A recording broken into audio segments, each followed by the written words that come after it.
Okay, all praises and glory to Yahweh, Ba'ashem, Yahushua, Ba'ashem, Rakak, Wadash.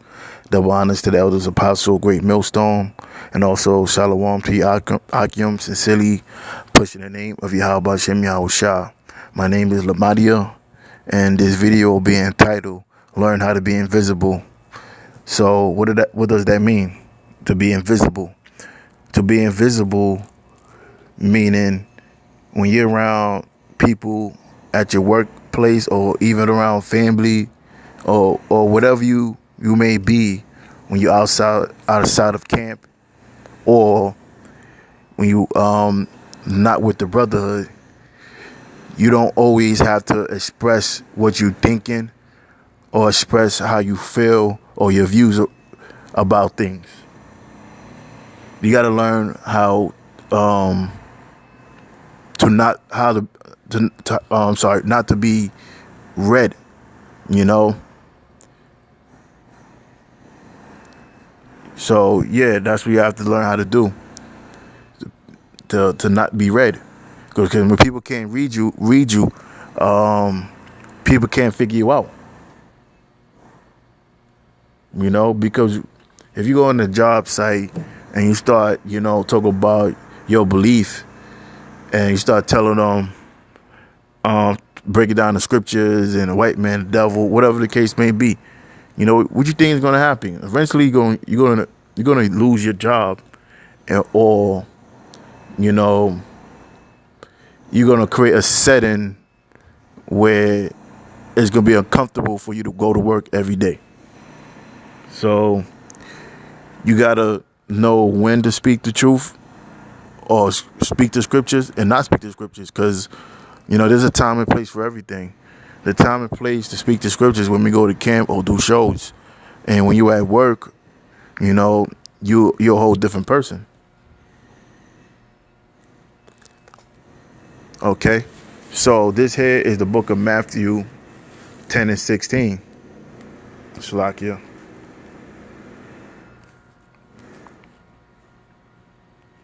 All right, Matthew 10 and 16. It says, "Behold, I send you forth as sheep in the midst of wolves." So what are sheep known for? Sheep are known to be docile, and it says we're going to be sent amongst in the midst of wolves. So even when you get into certain circumstance, you can't always react. You got to learn how to hold your spirit. You may be working for a faggot. You know what I'm saying? You may be, who knows? You may be working for your boss might be a woman and she might be a feminist. You're not gonna say to this bitch, like, listen, you just a woman. Nah, you can't do that, because what's gonna happen? You're gonna lose your job. You gotta just be humble. That's why I say I send you forth as sheeps in the midst of wolves, because we're not always gonna be in a comfortable setting, and you don't always gotta speak what's on your mind. And it reads, be ye therefore wise as serpents and harmless as doves. Now, when you look at a facial expression of a snake only have one facial expression. Snakes are hard to read and predict, because when a snake is hungry or when a snake is sad, happy, you cannot read a body language. Whereas you can read it off a dog or a cat or any other animal. Whereas snakes, you can't really read them. So the Lord said He sent us forth as pretty much be wise as a snake, which is a serpent, and harmless as a dove. Okay. Now let's go to James, the 3rd chapter. And I'm going to wrap it up with this, because I'm still at work, so I'm going to keep this short. It's James 3 and 5, and it says, "Even so the tongue is a little member, and boasteth great things. Behold, how great a matter a little fire kindle." So even though the tongue is a small member of the body, it boasts of great things. You know, people die um, from the tongue, meaning somebody saying something about somebody else or what they heard or repeating gossip, whatever, and then one person hear it, and the two people clash, and then you know what I'm saying? It leads to some trouble, and that's how powerful the tongue.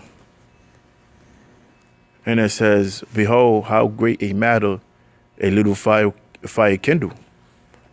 And in verse 6 it says, "And the tongue is a fire, a world of iniquity. So is the tongue among our members, that it defileth the whole body, and set on fire the course of nature, and it is set on fire of hell." So, was going back to my point. You don't always have to say what's on your mind or react to certain things when you amongst people in the world. You got to be able to navigate around these people, because you don't want to be as a bull all the time, or whatever you go, like you at work and you don't want to have this disgruntled, personality. Scriptures say, if possible, be peace with all men. So with that, I'm gonna close until next time. And again, all praises and glory to Yahweh, Ba'ashem Yahushua, Ba'ashem Rakak Wadash. Shalom.